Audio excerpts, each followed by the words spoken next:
가르치 나를 가르치소서.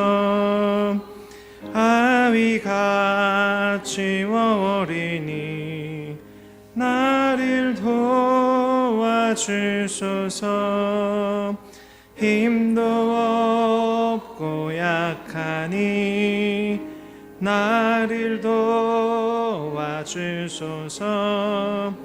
힘도 없고 약하니 나를 도와주소서.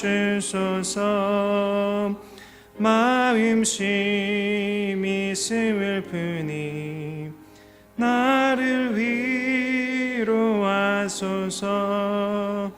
의지 없이 다니니 나를 위로하소서. 의지 없이 다니니 나를 위로하소서. 아멘. 성경 말씀은 오늘 에스더 5장 1절에서 14절 말씀입니다.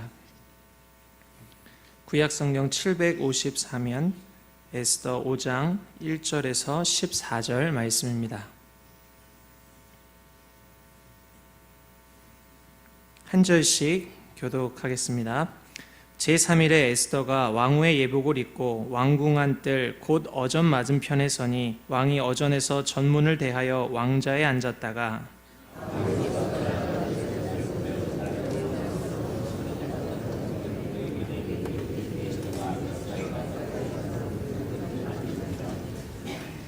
왕이 이르되 왕후 에스더여, 그대의 소원이 무엇이며 요구가 무엇이냐? 나라의 절반이라도 그대에게 주겠노라 하니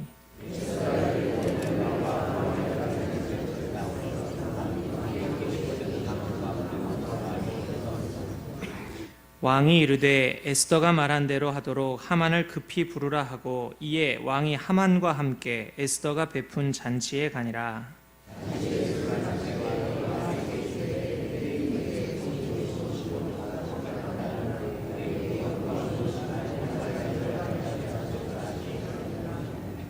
에스더가 대답하여 이르되 나의 소청 나의 요구가 이러하니이다.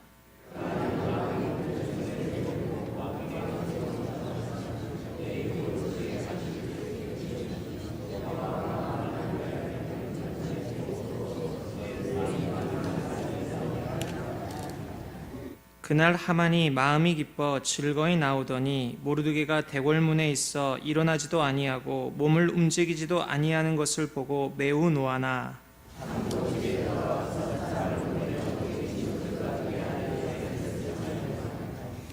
자기의 큰 영광과 자녀가 많은 것과 왕이 자기를 들어 왕의 모든 지방관이나 신하들보다 높인 것을 다 말하고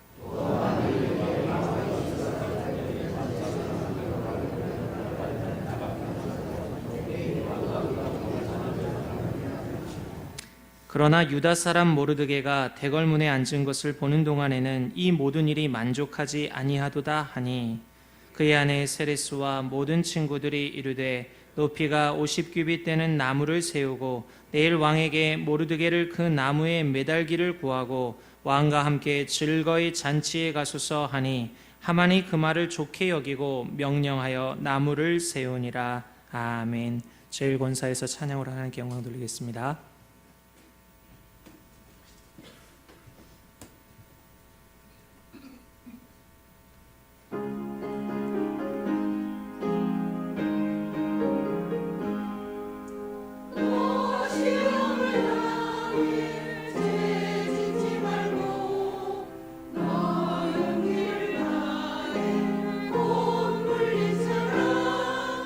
너 시험을 이겨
아멘.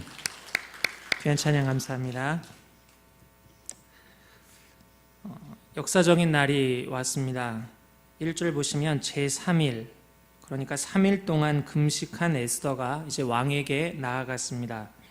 왕후의 예복을 입고 어전 맞은편에 섰죠. 사느냐 죽느냐 결정의 시간이 왔습니다.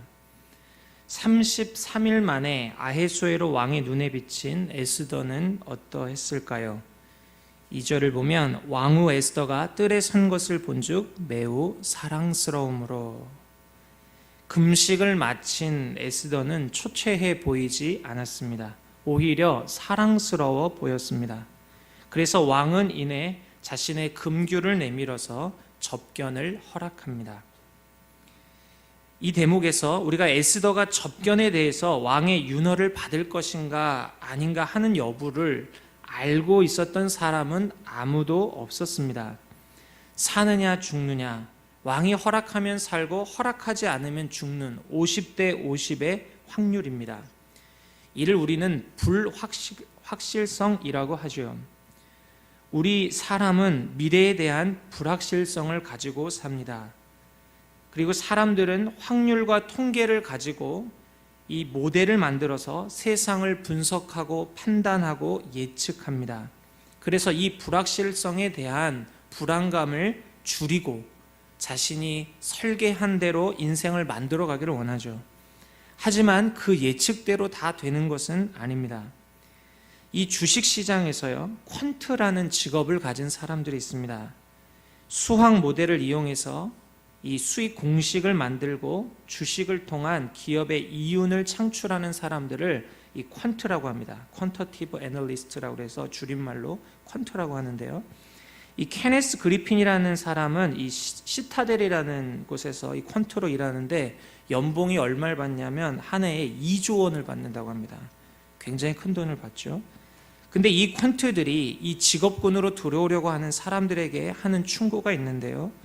이 수익을 보장하는 공식, 이 알고리즘을 절대시 하지 말라는 것입니다. 수익을 이렇게 하면 반드시 창출할 수 있다. 그 공식을 과신해서 투자를 하면 이전에 벌었던 수익보다 더 큰 손실을 가져올 수 있다는 것입니다. 왜냐하면 이 주식시장 속에서도 이 공식을 벗어나는 수많은 일들이 일어나기 때문이죠. 이 말은 곧 통계, 확률이 절대적이지 않다는 것입니다. 곧 과학이 불변의 진리가 아니라는 것이죠. 과학은 절대 믿음의 대상이 될 수 없습니다. 에스더를 보십시오. 오늘 왕에게 나아가기 전에 4장 16절에서 죽으면 죽으리다 하고 나아갔습니다. 불확실한 미래를 앞에 두고 확률을 계산하지 않았습니다. 사명이기 때문에 나아갔습니다. 내가 할 수 있을까? 사느냐 죽느냐가 아니라 이것이 나에게 하라 하신 일이기 때문에 감당한 것입니다. 성도는 믿음으로 삽니다. 사명으로 삽니다. 불확실성에서 오는 염려와 불안을 내가 만든 공식으로 제한하려는 것이 아니라 믿음으로 묻고 사는 사람들입니다. 바울은 말하기를 고린도전서 4장 2절 그리고 맡은 자들에게 구할 것은 충성이니라. 죽으면 죽으리라. 우리 모두 주께서 맡기신 일에 충성하는 복된 사명자가 될 수 있기를 예수님의 이름으로 축원합니다. 계산하지 말고 주님께서 하라 하신 일이면 네 주님 제가 하겠습니다. 죽으면 죽겠습니다. 믿음의 담대함을 가지고 전진할 수 있는 우리 모두가 될 수 있기를 바랍니다. 이제 3절에 왕이 이제 왕후 에스더에게 묻습니다. 그대의 소원이 무엇이며 요구가 무엇이냐? 나라의 절반이라도 주겠다. 사랑스러운 왕후에게 무한한 신뢰와 호의를 보입니다. 기회가 왔죠. 이제 에스더는 유다 민족을 구원할 이 청원을 할 수 있는 찬스를 얻었습니다. 그런데 에스더를 보십시오. 4절 에스더가 이르되 오늘 내가 왕을 위하여 잔치를 베풀어 싸우니 왕이 좋게 여기시거든 하만과 함께 오소서 하니. 이 뜸을 들입니다. 아주 정중하게 왕을 잔치로 초대합니다. 즉각적으로 자신의 소청을 이야기한 것이 아니라 다른 기회를 보고 있습니다. 오실 때 하만과 함께 와달라고 부탁을 하죠. 5절, 왕은 에스더가 청한 대로 하만을 불러 이제 급히 잔치에 갑니다. 6절을 보시면 잔치에서 술을 흥건히 마신 후에 왕이 에스더에게 묻죠. 그대의 소청이 무엇이뇨? 곧 허락하겠노라. 왕은 에스더가 목숨을 걸고 자신을 찾아온 연유가 궁금했을 겁니다. 궁궐이 아닌 잔치로 와달라, 무언가 따로 이야기하고 싶은 것이 있구나 대번에 생각했을 겁니다. 그래서 이 별도의 자리에서 또다시 묻는 거죠. 너의 소청이 무엇이냐? 8절, 내가 만일 왕의 목전에서 은혜를 입었고 왕이 내 소청을 허락하시며 내 요구를 시행하시기를 좋게 여기시면 내가 왕과 하만을 위하여 베푸는 잔치에 또 오소서. 내일은 왕의 말씀대로 하리이다. 에스더는 한 번 더 뜸을 들입니다. 왕과 하만을 위해 잔치를 또 준비하겠으니 내일 한 번 더 와주십시오. 아주 정중하게 이야기를 하죠. 내일은 왕의 말씀대로 이야기하겠습니다. 왕이 애간장이 탔을 것입니다. 도대체 이 청이 무엇이길래 이토록 쉽게 말을 하지 못하는가? 사랑스러운 에스더가 이만큼 고심하고 주저하는 것이 무엇인가? 에스더의 전략이 빛을 발하는 순간입니다. 왕에게 궁금증을 더하게 하고 자신의 숭고함을 왕으로 자연스럽게 느끼게 하는 거죠. 이로써 왕이 물릴 수 없는 확답을 하도록 에스더가 이끌고 가고 있는 것입니다.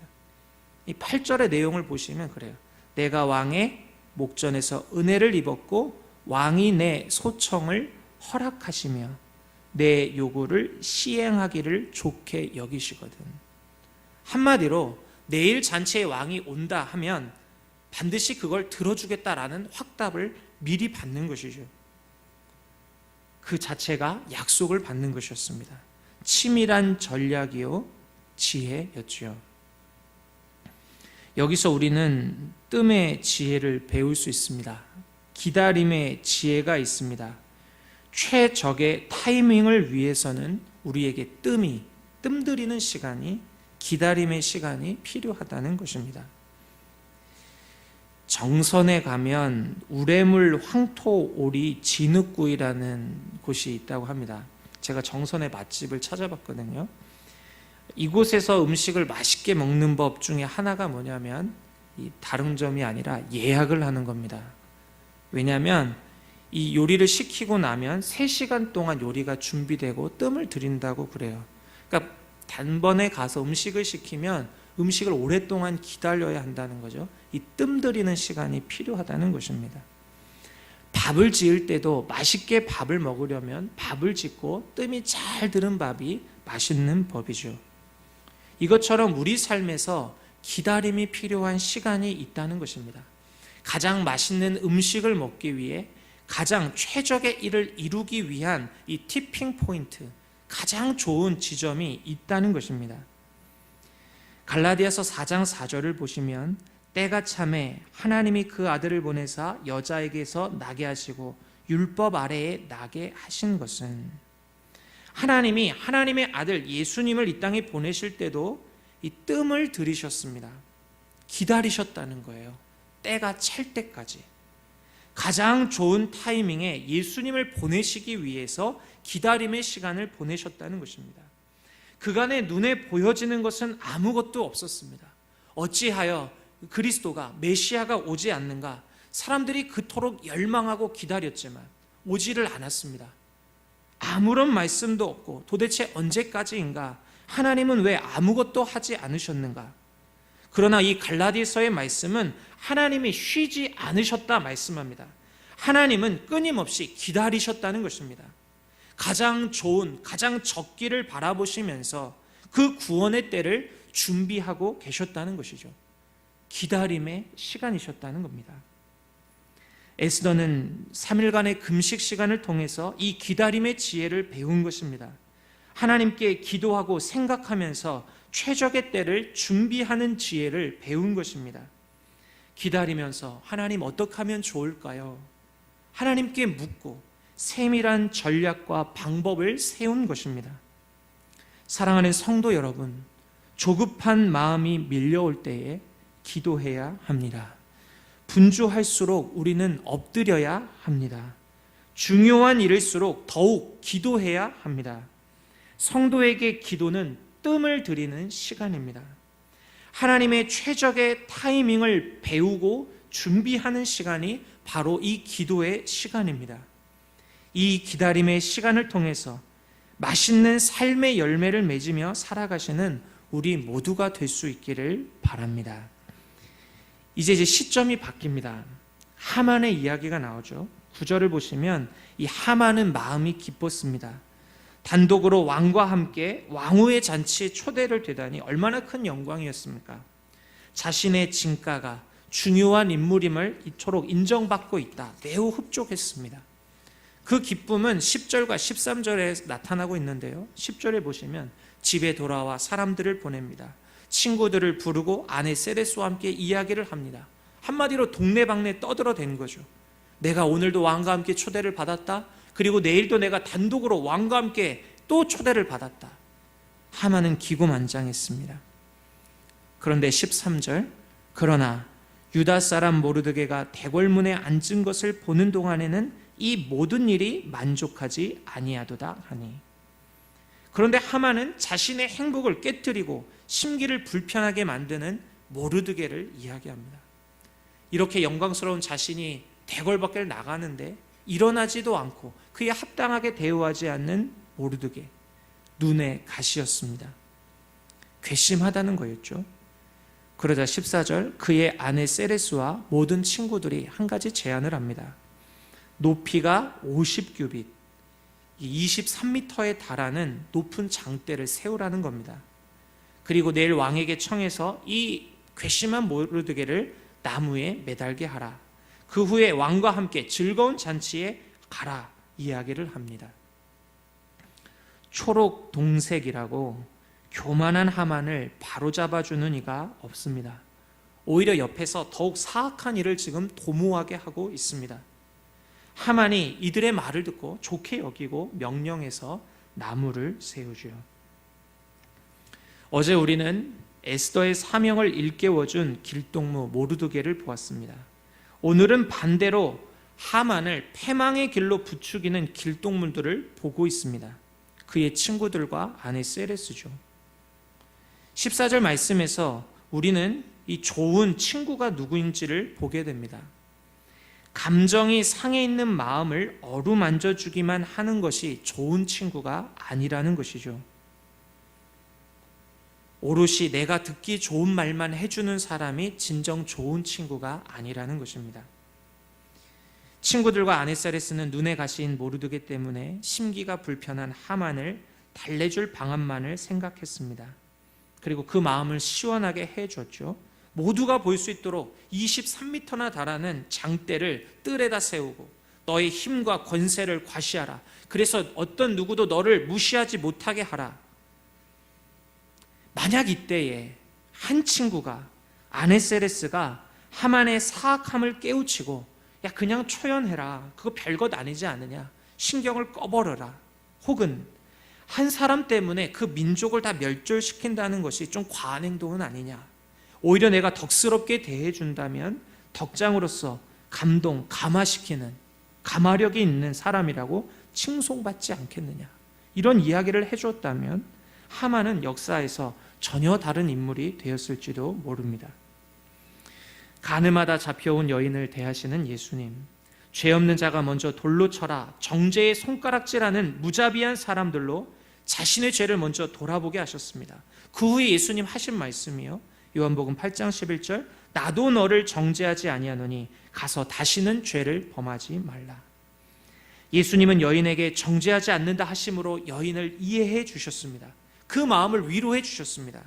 그리고 그곳에 그치지 않고 가서 다시는 죄를 범하지 말라, 바른 길, 의의 길로 인도해 주셨습니다. 성도는 하나님의 아름다운 덕을 만난 사람들입니다. 우리를 어두운 데서 불러내어서 그의 기이한 빛에 들어가게 하신 아름다운 덕을 만난 사람들입니다. 이제 우리에게 하시는 말씀은 베드로전서 2장 9절, 이는 너희를 어두운 데서 불러내어 그의 기이한 빛에 들어가게 하시니에 아름다운 덕을 선포하게 하려 하심이라. 세상 속에 지치고 방황하는 사람들을 이해해 줄 뿐만 아니라 바른 길, 의의 길, 생명의 길로 인도하라. 이것이 바로 성도의 본분이다 말씀하십니다. 생명의 길로, 의의 길로 인도하는 좋은 길동무가 되어 주라는 것입니다. 오늘 하루 나를 만나는 사람들이 주의 복을 만나게 하옵소서, 주의 길을 보게 하옵소서, 축복의 통로로 존귀히 쓰임받는 우리 모두가 될 수 있기를 예수님의 이름으로 축원합니다. 기도하겠습니다. 하나님 아버지, 우리가 신앙생활하면서 계산하고 판단하고 그래서 주께서 주신 사명 앞에 주저하게 될 때가 많이 있습니다. 죽으면 죽으리라, 맡은 자에게 구할 것은 충성이니라 하신 주의 말씀 앞에 하나님 담대히 나아갈 수 있는 우리 모두가 될 수 있도록 하나님 은총을 베풀어 주옵소서. 하나님 기다림의 시간이 있습니다. 기도하며 하나님 엎드려